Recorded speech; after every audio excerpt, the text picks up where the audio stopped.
20 plantas selvagens que crescem em quase todo lugar. Você já reparou nas plantinhas que crescem sozinhas nos cantos da calçada, no quintal ou até mesmo entre as pedras? Muitas delas são plantas selvagens que aparecem sem ninguém plantar e sobrevivem em quase qualquer lugar. Algumas são úteis, outras podem ser perigosas, e algumas até servem para comer ou fazer remédios caseiros. Neste texto, vamos conhecer 20 dessas plantas que você provavelmente já viu por aí, mas talvez não soubesse o nome ou para que servem. Vamos começar com plantas que todo mundo já viu, mas nem sempre prestou atenção. A primeira é o dente-de-leão, aquela plantinha com flor amarela que depois vira uma bolinha branca cheia de sementes que voam com o vento. As crianças adoram soprar as sementes, mas o que muita gente não sabe é que as folhas do dente-de-leão são comestíveis e podem ser usadas em saladas. Elas têm um gosto um pouco amargo, parecido com rúcula, e são ricas em vitaminas. Outra planta muito comum é a ortiga, aquela que queima quando a gente encosta. Ela tem folhas verdes com pelinhos finos que soltam uma substância que irrita a pele. Mas não é só ruim, a ortiga pode ser cozida e usada em sopas ou chás, e até ajuda a aliviar dores nas articulações. Só é preciso tomar cuidado na hora de colher, usando luvas para não se queimar. Quem nunca pisou em um trevo? Essa plantinha de folhas pequenas, geralmente em grupos de 3, ou às vezes 4, o famoso trevo da sorte, cresce em gramados e terrenos baldios. Os trevos são importantes porque ajudam a melhorar o solo, mas também podem ser usados em chás para acalmar os nervos. E claro, quem encontra um trevo de 4 folhas costuma guardar como amuleto de boa sorte. Agora, uma planta que muita gente confunde com erva daninha, mas que é super útil, a bananeira do mato. Não é a bananeira que dá banana, mas uma planta parecida com folhas grandes e verdes. Suas folhas podem ser usadas para embrulhar alimentos como peixes ou bolos, e até para fazer artesanato. Em algumas regiões, as pessoas usam as fibras da bananeira do mato para fazer cordas resistentes. Outra planta fácil de reconhecer é a Maria sem vergonha, também chamada de beijo de frade. Ela tem flores coloridas, geralmente rosa, roxas ou brancas, e cresce em vasos abandonados ou em terrenos úmidos. As crianças adoram brincar com suas flores, que estouram quando apertadas. Além de bonita, a Maria sem vergonha é usada em alguns lugares para tratar problemas de pele, como feridas e queimaduras.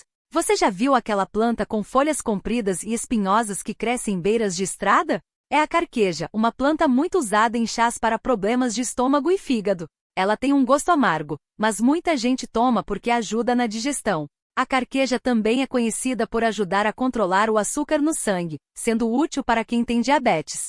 Agora, uma planta que todo mundo conhece, mas nem sempre sabe o nome, o capim-limão. Ele cresce em touceiras altas e tem um cheiro forte de limão quando as folhas são amassadas. É muito usado em chás para acalmar, aliviar cólicas e até para afastar mosquitos. Em algumas regiões, as pessoas plantam capim-limão perto de casa justamente para espantar insetos. Outra planta que aparece em quase todo lugar é a picão-preto, também chamada de carrapicho. Ela tem folhas pequenas e flores amarelas, e suas sementes grudam na roupa ou no pelo dos animais. Apesar de ser considerada uma praga em plantações, o picão-preto é usado em chás para problemas no fígado e nos rins. Também ajuda a cicatrizar feridas quando aplicado diretamente na pele. Quem mora perto de rios ou lugares úmidos já deve ter visto a taboa, aquela planta alta com uma espiga marrom na ponta. As tábuas são importantes porque ajudam a filtrar a água e servem de abrigo para pequenos animais. Suas folhas são usadas para fazer esteiras, cestos e até telhados. Antigamente as pessoas usavam a espiga da taboa como isca para acender fogo. Agora, uma planta que muita gente tem no quintal sem saber, a hortelã selvagem. Ela é parecida com a hortelã comum, mas cresce sozinha e tem um cheiro mais forte. É ótima para chás, para temperar carnes e até para aliviar dores de cabeça. Só é preciso tomar cuidado, porque a hortelã selvagem pode se espalhar muito rápido e tomar conta do jardim. Outra planta útil é a losna, também conhecida como absinto. Ela tem folhas prateadas e um cheiro forte, e é usada em chás para problemas de estômago e vermes. A losna também é famosa por ser um dos ingredientes da bebida absinto, mas em grandes quantidades pode ser tóxica. Por isso, é melhor usar só um pouquinho em chás ou remédios caseiros. Você já viu aquela plantinha com flores roxas que cresce em muros e calçadas? É a erva de passarinho, também chamada de cipó-chumbo. Ela vive grudada em outras plantas, sugando seus nutrientes, por isso é considerada uma praga. Mas em algumas culturas, a erva de passarinho é usada em chás para baixar a pressão e tratar problemas de coração. Outra planta comum é a serralha, que tem folhas verdes e flores amarelas parecidas com as do dente de leão. As folhas da serralha são comestíveis e podem ser usadas em saladas ou refogadas. Elas têm um gosto suave e são ricas em ferro, sendo boas para quem tem anemia. A serralha também é usada em chás para problemas no fígado. Quem nunca viu um mastruço? Essa planta cresce em terrenos baldios e tem um cheiro forte quando amassada. É muito usada em saladas e tem um gosto picante, parecido com o da rúcula. O mastruço também é conhecido por ajudar a combater resfriados e infecções, sendo um ótimo remédio natural. Outra planta que aparece em quase todo lugar é a erva de Santa Maria, também chamada de mentruz. Ela tem folhas pequenas e um cheiro forte, e é usada em chás para problemas de estômago e vermes. Também pode ser aplicada em feridas para ajudar na cicatrização. Mas é preciso ter cuidado, porque em grandes quantidades pode ser tóxica. Você já reparou naquela plantinha com flores brancas que cresce em jardins e terrenos baldios? É a erva de bicho, também conhecida como persicária. Ela é usada em chás para problemas de pele, como eczema e coceiras, e também ajuda a aliviar dores de hemorroidas. Suas folhas podem ser aplicadas diretamente na pele para aliviar irritações. Outra planta muito comum é a língua de vaca, que tem folhas grandes e ásperas. Ela cresce em terrenos úmidos e é usada em chás para problemas de rins e bexiga. Também ajuda a aliviar dores de garganta quando usada em gargarejos. As folhas da língua de vaca podem ser aplicadas em queimaduras para aliviar a dor. Agora, uma planta que todo mundo conhece, mas nem sempre sabe o nome, o caruru. Ele tem folhas verdes e cresce em terrenos baldios e plantações. As folhas do caruru são comestíveis e podem ser usadas em saladas ou refogadas, parecidas com espinafre. Também é usado em chás para problemas de estômago e intestino. Outra planta que aparece em quase todo lugar é a erva cidreira, também chamada de melissa. Ela tem folhas verdes e um cheiro de limão, e é usada em chás para acalmar e aliviar dores de cabeça. A erva cidreira também ajuda a melhorar a digestão e pode ser usada para fazer xaropes caseiros para tosse. Por último, mas não menos importante, temos a calêndula, também conhecida como malmiquer. Ela tem flores amarelas ou laranjas e é muito usada em pomadas e cremes para tratar feridas, queimaduras e irritações na pele. Também pode ser usada em chás para problemas de estômago e cólicas menstruais. Essas são apenas 20 das muitas plantas selvagens que crescem em quase todo lugar. Muitas delas são úteis, outras são apenas bonitas, e algumas podem ser perigosas se usadas da maneira errada. O importante é observar a natureza ao nosso redor e aprender a reconhecer o que pode nos ajudar. Antes de usar qualquer planta como remédio, é sempre bom perguntar para alguém que entende do assunto, como um médico ou um especialista em plantas medicinais. No fim das contas, as plantas selvagens fazem parte do nosso dia a dia, mesmo que a gente nem sempre perceba. Elas estão nos quintais, nas calçadas, nos terrenos baldios e até nos vasos abandonados. Conhecer um pouco mais sobre elas pode nos ajudar a aproveitar melhor o que a natureza oferece, seja para comer, para tratar doenças ou simplesmente para admirar sua beleza. E quem sabe, da próxima vez que você vir uma dessas plantinhas, não vai mais achar que é só mato, mas sim um pequeno tesouro da natureza. E não é só isso, muitas dessas plantas que crescem por aí sem ninguém plantar podem até salvar uma refeição ou deixar o prato mais gostoso. Quem nunca viu um pé de dente de leão no meio do quintal? As folhas novas dele, antes de ficarem amargas, podem ser usadas em saladas, misturadas com outras verduras. Se você cozinhar as folhas, elas ficam parecidas com espinafre e dão um ótimo recheio para tortas ou um acompanhamento simples com alho e azeite. Até as flores amarelas podem ser transformadas em geleia ou usadas para decorar pratos. Outra planta comum é a serralha, que muita gente confunde com a erva daninha. Ela tem um gosto suave, quase como alface, e pode ser comida crua ou refogada. As crianças adoram quando descobrem que dá para fazer chiclete, com o látex branco que sai do caule quebrado. Claro, só para brincar, porque não é para engolir. Já a beldroega, que cresce em terrenos úmidos e até em vasos esquecidos, é crocante e levemente azedinha, perfeita para saladas ou para comer pura, como um petisco. Mas nem tudo é comida. Algumas plantas selvagens são úteis de outras formas. A urtiga, por exemplo, queima quando a gente encosta, mas se você colher com cuidado, usando luvas, e secar as folhas, pode fazer um chá que ajuda a aliviar dores nas articulações.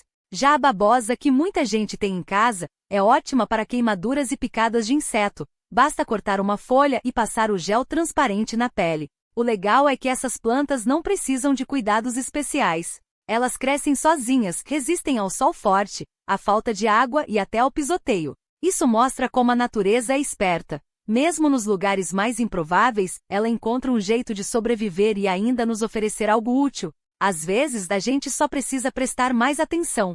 Se você tiver um quintal, um canteiro ou até uma varanda, pode começar a observar quais plantas aparecem por lá. Anote as características, o formato das folhas, a cor das flores, se tem cheiro ou não. Depois, procure em livros simples ou na internet, com cuidado para não confundir com plantas parecidas, mas tóxicas. Outra dica é conversar com pessoas mais velhas da família ou da vizinhança. Muitas delas cresceram usando essas plantas no dia a dia e podem ensinar truques valiosos.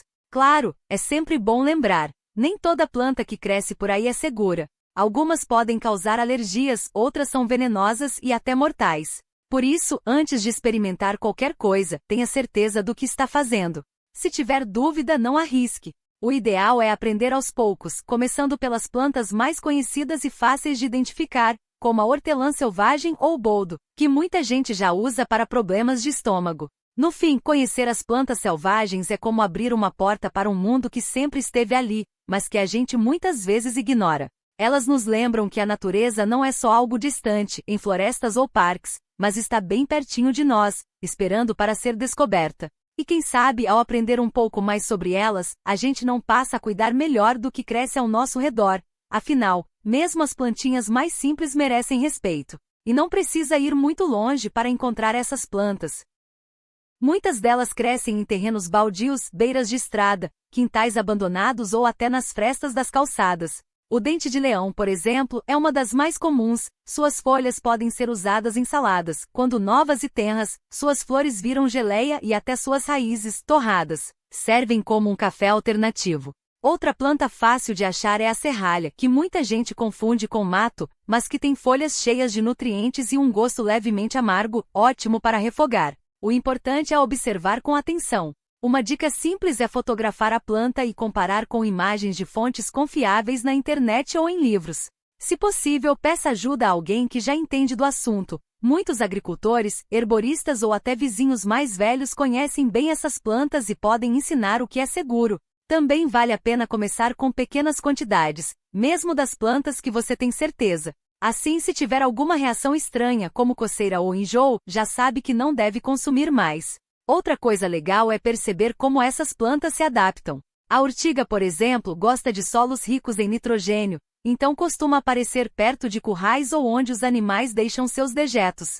Já a tanchagem, aquela folhinha que parece um pé de pato, cresce em qualquer lugar e é famosa por ajudar em machucados. Basta amassar uma folha e colocar em cima do corte para aliviar a dor. Até a carqueja, que parece um graveto seco, é usada para problemas no fígado e digestão. Mas cuidado, nem tudo que é natural é inofensivo. A arruda, por exemplo, é usada em chás para cólicas, mas em excesso pode ser tóxica. A comigo-ninguém pode, aquela planta de folhas grandes e manchadas que muita gente tem em casa, é linda, mas venenosa se ingerida. E a beladona, que parece um tomatinho preto, é uma das plantas mais perigosas que existem. Só de encostar nela pode causar problemas sérios.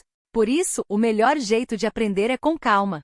Comece identificando uma ou duas plantas por vez, prestando atenção nas folhas, flores, cheiro e onde elas crescem. Anote as características em um caderno ou no celular. Com o tempo você vai perceber que reconhecer uma planta é como reconhecer um rosto. Depois que você memoriza, nunca mais esquece. E aí, quando menos esperar, vai estar andando pela rua e de repente ver uma erva cidreira crescendo no meio do asfalto, ou um pé de capuchinha florindo no muro da casa do vizinho.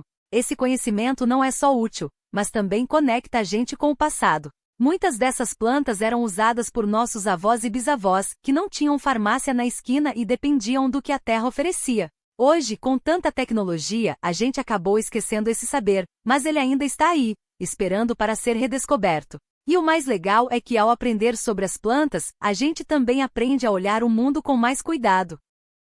Afinal, uma simples plantinha que cresce no quintal pode ser um remédio, um tempero ou até uma lição de resistência, porque mesmo em lugares onde ninguém espera, ela encontra um jeito de sobreviver. E não é só no quintal ou na rua que essas plantas aparecem. Elas estão em todo lugar, nos cantos das calçadas, entre as pedras de um muro antigo, até nos terrenos baldios cheios de mato. O dente de leão, por exemplo, é aquele que muita gente acha que é só uma erva daninha, mas suas folhas podem ser usadas em saladas e suas raízes, torradas, viram um café diferente.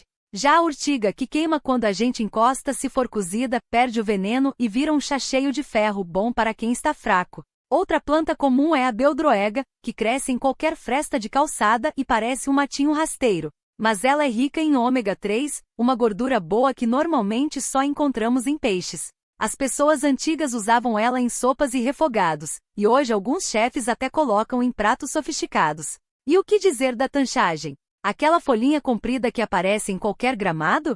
Ela é ótima para picadas de inseto, basta amassar e colocar em cima que alivia na hora. O mais interessante é que muitas dessas plantas são resistentes e não precisam de cuidados especiais para crescer. A serralha, por exemplo, nasce até em solo pobre e suas flores amarelas atraem abelhas. As crianças adoram brincar com o algodãozinho que ela solta quando seca. Já a losna, com seu cheiro forte, era usada antigamente para afastar pulgas e até como tempero em algumas bebidas. Hoje muita gente ainda faz chá dela para ajudar na digestão. Aprender sobre essas plantas é como abrir um livro de receitas e histórias que a natureza escreveu para a gente. Não precisa ser especialista, nem ter um jardim enorme. Basta prestar atenção ao redor e experimentar. Uma dica é começar com as mais fáceis, como a hortelã, que cresce até em vasos pequenos, ou o alecrim, que além de tempero, é um remédio natural para a memória. E não se preocupe em errar. Nossos avós também não sabiam tudo de primeira.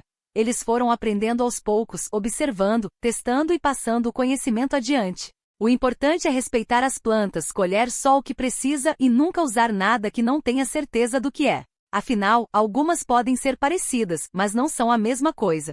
Por exemplo, a arruda é usada em chás, mas em excesso pode fazer mal. Já a salsa, que todo mundo conhece, é segura e cheia de vitaminas. No fim das contas, conhecer as plantas silvestres é uma forma de se reconectar com a terra e com a simplicidade.